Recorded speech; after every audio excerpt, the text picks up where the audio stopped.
इंसाफ मिलना चाहिए और कुछ भी नहीं चाहिए ना मैं इंसाफ चाहिए बस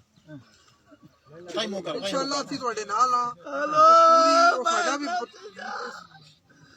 ਗ੍ਰਾਂ ਦਾ ਬੱਚਾ ਹੈ ਸਾਡਾ ਬੱਚਾ ਹੈ ਔਰ ਅਸੀਂ ਤੁਹਾਡੇ ਨਾਲ बहुत गरीब है बहुत गरीब है बहुत गरीब आदमी डेली वेजेस ते काम करना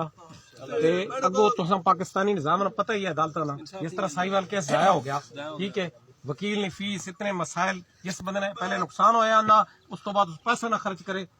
ते उसने कोई सुनवाई नहीं होगी अगर तुम मीडिया के साथ न देसो इसी तबकाती निजाम है ਜਿਹੜਾ ਅਮੀਰ ਹਸਤੇ ਹੋ ਰਿਹਾ ਗਰੀਬ ਹਸਤੇ ਹੋ ਰਿਹਾ ਅਸੀਂ ਗਰੀਬਾਂ ਨੇ ਨਾਲ ਆ ਉਸ ਪੂਰੇ ਨਿਜ਼ਾਮ हां बस जरा थोड़े जे अगेरे नाल चलसू तो ता काम होसी पहले दिन तो हाईलाइट सारी खबरें होनियां कि इंजाम तक पहुंचाना मगर उस तो बाद कोई साथ नहीं देना ते बाद केस खराब हो वाइस को कमेटी बना के ना सारे लोग मिल के कोशिश करो भाईजान भी बोलते भाईजान ने असल सारे भतीजा है इतना बड़ा जुल्म हुआ बड़ी जाती है इसको इतने पैसे नहीं आए कि बच्चे ना कफन खरीद सके वो भी खर्चा इंतहाई गरीब आदमी डेली ना मजदूर है कोई दार लगी कोई ना लगी इसने घर में हालात के को जीवन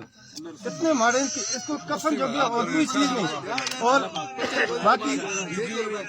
ये नेकी समझ जिस बंदे को ली जो हाँ इसमें जेडे मदद सियासत हो सकती चमकाना है चाहते ना जी अपनी इस कमे विच लिहाजा मैं मेहरबानी इस कमे विच सियासत ना चमकाओ सियासत अपने कदे बच्चे ना जुल्म होया तो उथे वहीं करो क्यों कटे बच्चे ना जुल्म होया असा इंसाफ चाहिए असा इस सियासत और कोई चीज नहीं चाहिए असा किसी ना दुश्मनदारी नहीं असा किसी ना कोई जी कोई मुखालफत नहीं बच्चे खुद बोल के अपने बयान दे के गया असा उन्हें बयान हक चाहिए इंसाफ चाहिए शुक्रिया भाई।